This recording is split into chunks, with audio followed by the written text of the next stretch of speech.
Hello everyone, मेरा नाम है उत्कर्ष और मैं सेंट्रल बैंक ऑफ इंडिया में एज अ असिस्टेंट मैनेजर काम करता हूं। आज मैं एक डिटेल्ड वीडियो लेकर के आ गया हूं perks and allowances of a PO, जिसमें मैं आपको एग्जैक्टली ऐड अप करके बताऊंगा पर मंथ या पर ईयर कितना पर्क्स एंड अलाउंसेस एक न्यूली ज्वाइंट पीओ को मिलता है।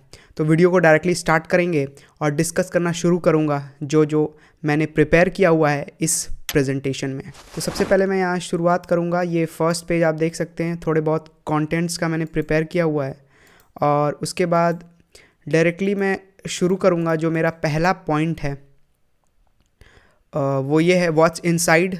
इसमें क्या क्या है, जैसे कि salary, RFA, medical, skill development, इन सब के बारे में थोड़ा थोड़ा मैं डिस्कस करूँगा। पर जो डिटेल्ड वीडियो होगी वो ज़्यादातर पर्क्स के बारे में ही होगी। तो सबसे पहला जो पर्क है, पर्क का मतलब मैं आपको बता देता हूँ। पर्क का मतलब होता है जो प्रिविलेज आपको मिल रहा होता है, और पर्टिकुलरली इस केस में जो आप एज अ प्रोबेशनरी ऑफिसर्स, आपको जो एक्स्ट्रा प्रिविलेज या फिर आपको जो अलाउंस मिल रहा है उसको हम काउंट करेंगे। तो उसमें सबसे पहले आपका हिस्सा आता है सैलरी में, क्योंकि जो सैलरी होती है वो भी अलाउंसेस से एडअप होके ही बनती है। जैसे कि मैंने यहाँ पे पॉइंट आउट किया है, आप देख सकते हैं, city compensatory allowance, dearness allowance या लर्निंग अलाउंस, और एचआरए या फिर और भी कोई स्पेशल अलाउंस। तो जैसा कि मैंने आपको पिछले वीडियो में बताया हुआ है कि जो सैलरी में आपको अलाउंस मिलता है सिटी का, यानी कि डिपेंडिंग ऑन द सिटी आपको उसका थोड़ा बहुत पैसा मिलता है, तो वो भी मैं पर्क में ही काउंट करूँगा, लेकिन उसको मैं यहाँ पे ऐडअप नहीं करूँगा। मैंने यहाँ पे बाकी पर्क्स को भी ऐडअप करके फाइनली आपको बताया हुआ है, लेकिन ये मैं ऐड नहीं कर रहा हूँ। जस्ट फॉर योर नॉलेज मैं आपको ये बात बता रहा हूँ कि सैलरी में भी बहुत ढेर सारे अलाउंसेस को ऐड किया जाता है, जिससे आपकी ग्रॉस सैलरी बनती है। Moving on to the next one. अगली स्लाइड में हम यहाँ पे देख रहे हैं एचआरए या आरएफए, जो कि है रेंट फ्री अकोमोडेशन। यानी कि जब भी आप बैंक से अपने लीज्ड अकोमोडेशन का पैसा क्लेम करते हैं उसको हम आरएफए बोलते हैं, या उसके बदले में आप एचआरए लेते हैं जो कि आपकी सैलरी में ऐडअप होके आता है। तो सबसे पहले इसके बारे में बताऊं कि लगभग 5 से 6 हज़ार रुपये से लेकर अप टू 27,830,000 तक भी स्केल 1 ऑफिसर को या फिर प्रोबेशनरी ऑफिसर को आरएफए मिल सकता है, डिपेंडिंग ऑन द सिटी। यानी कि जैसा कि आप जानते हैं कि मुंबई में सारे बैंक्स का जो आरएफए अमाउंट है वो बहुत ज़्यादा है। हमारी बैंक में भी क्लोज टू 25,000 पीओस को आरएफए मिला हुआ है। इनफैक्ट मेरे बैच के काफ़ी मेरे फ्रेंड्स को भी मिला हुआ है।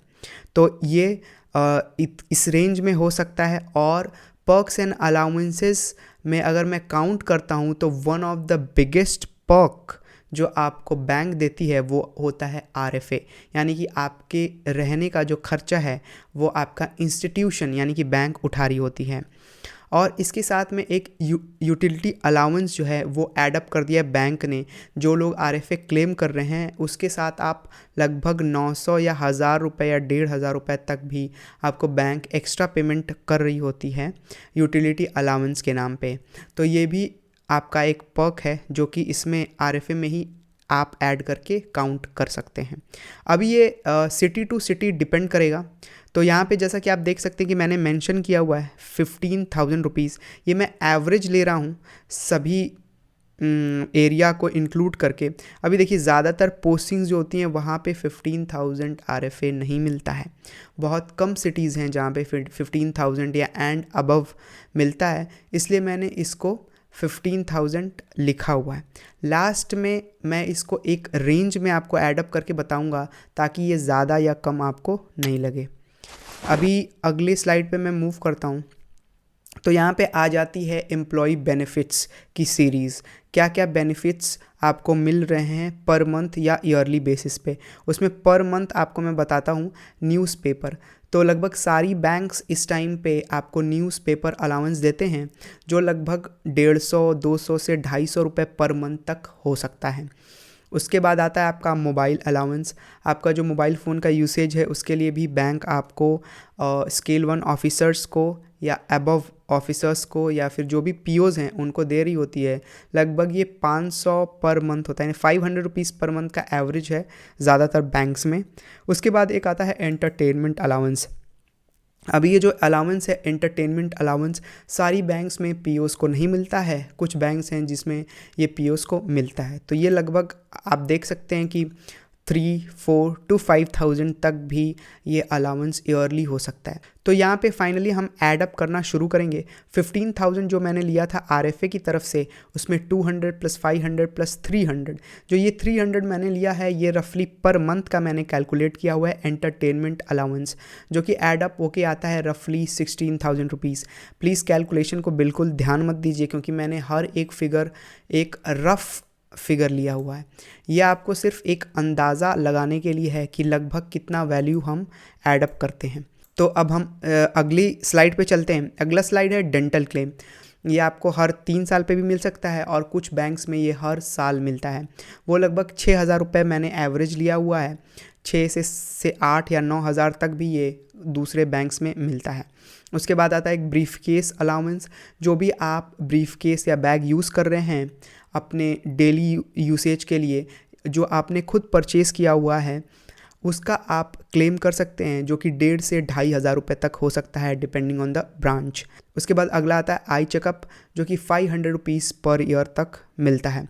तो इसको अगर मैं ऐड करता हूँ तो ये आता है 16,000 + 500 + दिस अमाउंट इक्वल्स टू 16,700। अब हम अगली स्लाइड पे बढ़ते हैं। कुछ स्पेशल बेनिफिट्स हैं जिनके बारे में मैं बताऊंगा, जो है मूवर्स एंड पैकर्स। अभी बहुत ही क्लियरली मैं ये बात आपको बताने वाला हूँ कि जो मूवर्स एंड पैकर्स है वो आप क्लेम करते हैं जब आपका ट्रांसफ़र होता है, और ज़्यादातर बैंक्स में ये आपको एज अ प्रोबेशनरी ऑफिसर नहीं मिलता है। हालांकि मैंने इसको ऐड अप किया हुआ है, क्योंकि once you finish your probation या कुछ बैंक्स में 1 साल पूरा होने के बाद भी ये आपको मिलना शुरू हो सकता है। उसके बाद कैंटीन है, जो कि साल में एक बार लगभग 1,500 से 2,000 रुपये मिलते हैं। ठीक है, तो अगला पॉइंट है लो रेट्स और हायर रिटर्न रेट्स। तो जो आपको रिटर्न मिलता है इन्वेस्टमेंट में, जैसे कि एफडी या आरडी में, वो रिटर्न रेट थोड़ा 1% या 2% ज़्यादा होता है as compared to normal customers staff के लिए। तो जो भी आप स्टाफ हैं या पीओ हैं तो आप इस चीज़ का आपको फ़ायदा मिलता है, ये भी एक पर्क है। एडवांस के बारे में ज़्यादा बात नहीं करूँगा, क्योंकि मैक्सिमम ब्रांचेस में जो स्टाफ लोन है यानी कि जो आपको लो रेट्स मिलते हैं, कम ईएमआई मिलती है, वो पीओस को नहीं मिलता है, ज़्यादातर बैंक्स में नहीं मिलता है, बट ये होता है, इस वजह से मैंने इसको यहाँ पे ऐड अप किया है। ठीक है, तो आगे बढ़ते ही मैं यहाँ पे 16,700 जो हमने ऐड किया था उसमें 150 मैं ऐड कर रहा हूँ। ये मैंने पर मंथ के बेसिस पे निकाला है, और इस स्क्रीन से जो एक कैंटीन वाला पार्ट है सिर्फ मैं उसी को ऐड कर रहा हूँ, क्योंकि ये जो मूवर्स एंड पैकर्स है जैसा कि मैंने बताया, इसको मैं अभी फ़िलहाल ऐड नहीं करूँगा। ओके, तो अगले स्लाइड पे मूव करते हैं, और अगला स्लाइड है मेडिकल अलाउंस। ये बहुत ही इम्पॉर्टेंट पर्क है जो ज़्यादातर हर बैंक अपने पीओस को और बाकी सारे स्टाफ को देती है, और ये लगभग 13,000 से 15,000 ईयरली बेसिस पे मिलता है। तो इसको हम ऐड अप करेंगे एज 1,100 पर मंथ के बेसिस पे। उसके बाद है हमारा फर्नीचर अलाउंस। फर्नीचर अलाउंस लगभग 1.5 लाख रुपए से 2 लाख रुपए तक स्केल 1 ऑफिसर्स को मिलता है। ये मैं आपको बताने के लिए ऐड कर रहा हूँ, क्योंकि हमारे बैंक में ये पीओस को नहीं मिलता है, इस वजह से इसको भी मैं ऐड नहीं करूँगा। अगला पॉइंट है पेट्रोल या फिर कन्वेंस अलाउंस। पेट्रोल का जो अलाउंस है वो सबको मिलता है, और ये लगभग 30,000 रुपये से 60,000 रुपये तक हो सकता है पब्लिक सेक्टर बैंक्स में। अभी मैं फिर से ये बताना चाहूँगा, ये डिपेंड करेगा कि आपके पास 2 व्हीलर है या 4 व्हीलर है, और ये एक बहुत ही इम्पॉर्टेंट पर्क माना जाता है फॉर प्रोबेशनरी ऑफिसर। उसके बाद है CAIB और GIB इंक्रीमेंट। अब देखिए, ये एक पर्क, मैं फिर से इसको काउंट करूँगा, क्योंकि अगर आप CAIB और GIB एग्ज़ाम क्लियर करते हैं तो आप लगभग 3 इंक्रीमेंट यानी कि क्लोज टू 10,000 रुपीज़ अपनी सैलरी में इंक्रीज़ कर सकते हैं। ये एग्ज़ाम्स होते हैं, जैसा कि आप लोग को पता होगा अगर आप बैंकिंग की प्रिपरेशन कर रहे हैं, जो कि बैंक एम्प्लॉयज़ दे सकते हैं, और प्रमोशन और इंक्रीमेंट में इससे मदद मिलती है। तो फ़िलहाल मैं JIB और CAIB फर्नीचर अलाउंस में ऐड नहीं कर रहा हूँ, और 16,850 जो कि पिछले स्क्रीन पे था उसमें मैं 1,100 और 2,500 ऐड करके 20,500 तक हम पहुँच चुके हैं। इसके साथ हम अगले स्क्रीन पर जाएंगे, और वो है लीव ट्रैवल कंसेशन यानी कि LTC। अभी ये क्या होता है, LFC LTC ये क्या है, इसके बारे में मैं आपको शॉर्टली बताता हूँ। 2 साल या 4 साल के ब्लॉक में जो बैंक्स होती हैं आपको पे करती हैं अगर आप कोई ट्रैवल कर रहे हैं या फिर वैकेशन कर रहे हैं, घूम रहे हैं, या फिर अपने होम टाउन विज़िट कर रहे हैं, तो उसके लिए आपको बैंक फिनेंशियल असिस्टेंस देती है ट्रैवल करने के लिए। अब ये अलग अलग बैंक्स में डिफरेंट थोड़ा बहुत ही होता है, ज़्यादा अंतर नहीं होता है। 2 से 4 साल का ब्लॉक होता है जिसमें 17-18 हज़ार रुपये से लेकर 25 हज़ार रुपये तक आपको मिल सकता है। और अगर आप अपनी लीव्स को इनकैश करते हैं, बैंक में आपको लीव मिलती है और उन लीव्स को आप इनकैश करके कैश में भी कन्वर्ट कर सकते हैं while you are taking the LTC, यानी कि जब आप इसको क्लेम कर रहे हैं तो उस टाइम पे आप इसको एडअप करके आपका जो टोटल क्लेम है उसको बढ़ा सकते हैं। एक और चीज़, अगर आपके पास डिपेंडेंट्स हैं फैमिली में, आपके पेरेंट्स हो सकते हैं और कुछ केसेस में सिस्टर भी होती हैं, तो उनको ऐड अप करके आप उन सभी लोगों का क्लेम ले सकते हैं फॉर ट्रैवल। इसमें 2 चीज़ें इंक्लूड हो सकती हैं, या तो आप बैंक से कैश को क्लेम करते हैं या फिर आपका जो टोटल या पूरा खर्चा होता है कोई भी विज़िट में, ट्रैवल या वकेशन में, वो पूरा खर्चा आप बैंक से क्लेम कर सकते हैं। तो दोनों केसेस में आपको पैसे मिल जाते हैं। अब अलग अलग बैंक्स में नियम है, AC फर्स्ट टायर से सेकंड टायर तक का फेयर आपको इंक्लूडेड होता है, होटल का स्टे होता है, बाकी सारी चीज़ें सब कुछ उसमें इंक्लूडेड होता है आपका और आपके डिपेंडेंट्स का। उसके बाद है इनकैशमेंट ऑफ लीव्स, ये मैंने आपको बता ही दिया है कि आप इनकैश करके भी टोटल क्लेम ले सकते हैं। इस स्क्रीन पर मैं फिर से कुछ ऐड नहीं कर रहा हूँ क्योंकि ये वो अमाउंट है जो 100% श्योर नहीं है एज अ पर्क जो एक PO को मिलेगा, है ना। तो अगला है ट्रैवलिंग और टूर अलाउंस। अभी ये क्या है, जब भी आप किसी ट्रेनिंग पे जाते हैं या फिर कहीं और विज़िट करते हैं, किसी भी रीज़न से आप कहीं भी जा रहे हैं, तो उसका भी क्लेम आप कर सकते हैं। जो भी आपका फेयर होता है या फिर स्टे का क्लेम होता है वो आप बैंक से क्लेम कर सकते हैं। उसमें जो भी खर्चा आपका होता है depending on the allowed amount आपको वो मिल जाता है। दूसरा है डेली टाइम डेप्यूटेशन।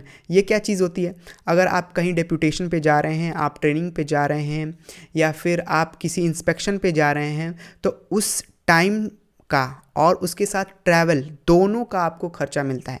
यानी कि आपको जितने देर आपने वहाँ पे स्टे किया, जितने दिन स्टे किया, प्लस आपको ट्रैवलिंग में जो आपके खर्चे आए वो सारे आपको मिलते हैं।